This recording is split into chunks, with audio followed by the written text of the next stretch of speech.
இன்னைக்கு பார்க்க போற கதை வெட்டுக்கிளியும் எறும்பும்.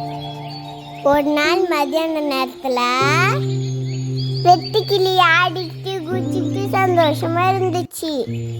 இந்த நேரத்துல எறும்பு நெல் எடுத்துக்கிட்டு அதோட வீட்டுக்கு போனுச்சு.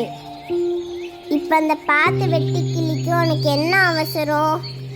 நீயும் என் கூட சந்தோஷமா ஜாலியா விளையாடலாமே அப்படின்னு சொன்னுச்சு.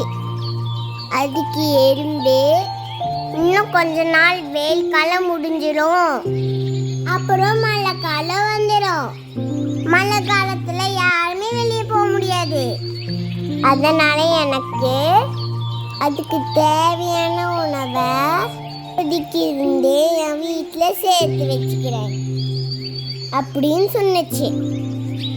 அதுக்கு வெட்டுக்கிளி எறும்புக்கிட்ட, மழை காலம் வரத்துக்கு இன்னும் நாள் இருக்குது, அதனால தான் நான் இப்போ விளையாட போறேன் அப்படின்னு சொல்லிட்டு விளையாட போயிடுச்சு.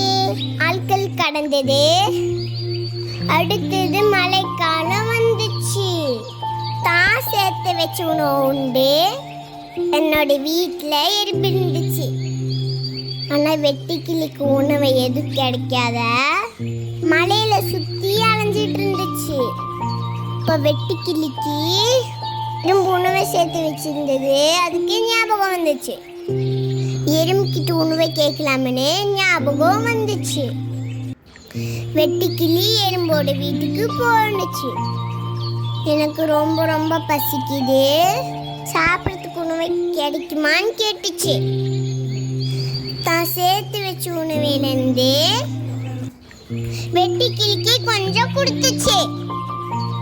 எறும்பு சொன்னுச்சு, அன்னைக்கு நீ என்னை பார்த்து சிரிச்சல்ல, அன்னைக்கு சேர்த்து வச்ச உணவை தான் 2 பேர்த்துக்கு உதவி செஞ்சிச்சு.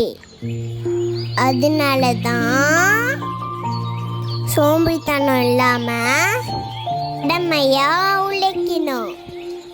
இதனால தான் என்ன தெரிஞ்சுக்கணும்னா, கடின உழைப்பு உடனே பலன் தராவிட்டாலும் எப்பயாச்சும் ஒரு நாள் கண்டிப்பா பலன் தரும். இந்த கதை பிடிச்சிருந்துன்னா லைக் பண்ணிக்கோங்க, சப்ஸ்கிரைப் பண்ணிக்கோங்க.